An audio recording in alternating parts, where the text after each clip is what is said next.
सदन में सभी के सामने योगी आदित्यनाथ ने सबसे पहले पढ़ी रामचरितमानस की चौपाई। कब तक आएगा रामराज, फिर उसके बाद उसकी तारीख बताई। देखते रह गए विरोधी गुस्से में योगी।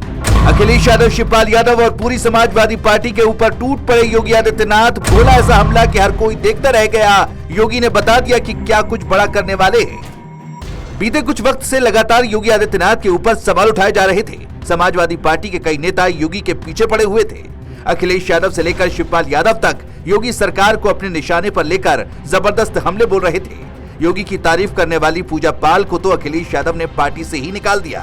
योगी सब कुछ देख रहे थे, मगर इस बार जो कुछ उन्होंने किया उसकी चर्चा अब न सिर्फ उत्तर प्रदेश में बल्कि दिल्ली की सियासत तक में हो रही है। योगी के बारे में एक बात कही जाती है कि जब बोलते हैं तो फिर ऐसा बोलते हैं कि सामने वाला खामोश हो जाए। विधानसभा में मौका था, विरोधी पार्टी के विधायक योगी को घेरने की कोशिश कर रहे थे। फिर क्या था, योगी आदित्यनाथ ने पूरा माहौल ही पलट दिया। कैसे योगी आदित्यनाथ ने समाजवादी पार्टी के धागे खोले हैं, रामचरितमानस की चौपाई पढ़ने के बाद क्या ऐलान किया है, चलिए सब कुछ जानते हैं। योगी का क्या आगे तगड़ा प्लान है, उसके बारे में आएंगे, उस पर बात करेंगे। मगर उससे पहले चर्चा करते हैं कि किस तरीके से योगी आदित्यनाथ ने अखिलेश यादव को अपने निशाने पर लिया और कैसे शिवपाल यादव को भी नहीं छोड़ा। बीते एक हफ्ते में योगी आदित्यनाथ ने विधानसभा में समाजवादी पार्टी पर जोरदार हमले बोले हैं। मॉनसून सत्र के दौरान योगी ने सपा के नेताओं को निशाना बनाया। योगी ने कहा कि सपा और लोकतंत्र दो अलग अलग छोरों पर हैं। उनका तंज था कि सपा को लोकतंत्र पर भरोसा कब से हो गया। जो लोग हमेशा परिवारवाद में उलझे रहते हैं, उन्हें विकास की बात करना शोभा नहीं देता। सीएम योगी ने कहा कि अखिलेश यादव का पूरा ध्यान परिवार की कुर्सी बचाने पर है, ना कि जनता की भलाई के बारे में सोचना। शिवपाल यादव को भी योगी ने नहीं बख्शा। उन्होंने तंज कसा कि शिवपाल सपा के चाचा हैं, जो कभी बीजेपी के संपर्क में रहे लेकिन अब फिर से भतीजे के पीछे लग गए। योगी ने कहा कि शिवपाल की सियासत में स्थिरता नहीं, वो हर बार गच्चा खाते हैं और फिर दूसरों को दोष देते हैं। इसके पीछे का जिक्र था कि शिवपाल ने 2022 में सपा से अलग होकर प्रगतिशील समाजवादी पार्टी बनाई थी, लेकिन बाद में फिर अखिलेश के साथ आ गए। योगी ने इसे सपा की अंदरूनी कमजोरी बताया। जैसा कि आपको भी पता है कि सपा ने पिछले हफ्ते योगी सरकार को कई मुद्दों पर घेरने की कोशिश की है। अखिलेश यादव ने बाढ़ और जल जमाव की समस्या उठाई, आरोप लगाया कि सरकार ने किसानों की फसल बर्बाद होने दी।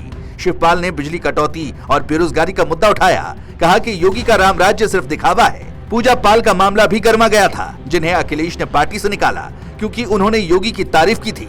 सपा ने इसे योगी के खिलाफ अपनी रणनीति का हिस्सा बनाया, लेकिन योगी ने पलटवार करते हुए कहा कि सपा सिर्फ हंगामा करना जानती है। योगी ने सपा के पुराने रिकॉर्ड भी खोले। उन्होंने आरोप लगाया और कहा कि समाजवादी पार्टी के शासन के दौरान अपराध और भ्रष्टाचार चरम पर था और अब वही लोग विकास की बात कर रहे हैं। अखिलेश के पीडीए नारे पर तंज कसते हुए योगी ने कहा कि सपा ने कभी इन वर्गों के लिए कुछ नहीं किया, सिर्फ वोट बैंक की राजनीति की। मगर इसी बीच योगी ने बड़ा ऐलान किया। योगी ने विधानसभा में रामचरितमानस की एक चौपाई पढ़ी। फिर उन्होंने बड़ा ऐलान किया कि उत्तर प्रदेश में राम राज्य 2047 तक आएगा, जो भारत के आजादी के 100 साल पूरे होने के साथ मेल खाएगा। उन्होंने कहा कि उनकी सरकार विकास, सुरक्षा और सांस्कृतिक गौरव के जरिए ये लक्ष्य हासिल करेगी। इस ऐलान ने सियासी गलियारों में हलचल मचा दी। योगी ने बताया कि 2047 तक यूपी को आर्थिक और बुनियादी ढांचे में नंबर 1 राज्य बनाया जाएगा। उन्होंने बुनियादी ढांचे, शिक्षा, स्वास्थ्य और रोजगार पर 50 लाख करोड़ रुपए के निवेश का लक्ष्य रखा। साथ ही गंगा और यमुना के किनारे पर्यटन और आध्यात्मिक केंद्र विकसित करने की बात कही। योगी का संदेश एकदम साफ था कि केवल रामराज का मतलब ये नहीं है कि सिर्फ धार्मिक शासन होगा। उन्होंने कहा कि ईमानदारी होगी, पारदर्शिता होगी और सब कुछ ऐसा होगा जो आम लोगों के भले में हो। उन्होंने कहा कि 2047 तक यूपी ऐसा मॉडल बनेगा जहां हर वर्ग को न्याय मिले।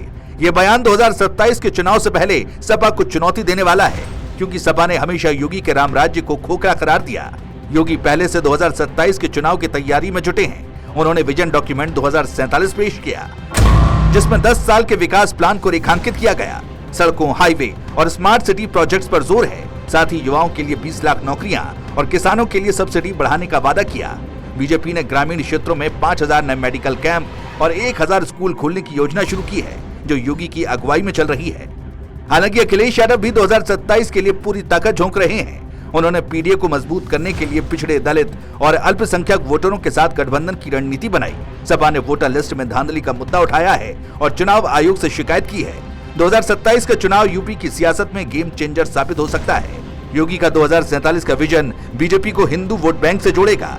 लेकिन अखिलेश यादव का पीडीए फॉर्मूला भी हमेशा चर्चा में है। लगातार पीडीए के दम पर अखिलेश यादव अपनी ताकत दिखा रहे हैं। अब सवाल यह है कि 2027 के चुनाव में क्या अखिलेश यादव का पीडीए खेल करेगा या फेल होगा? इस पर आप क्या कुछ सोचते हैं, हमें कमेंट में जरूर बताइएगा।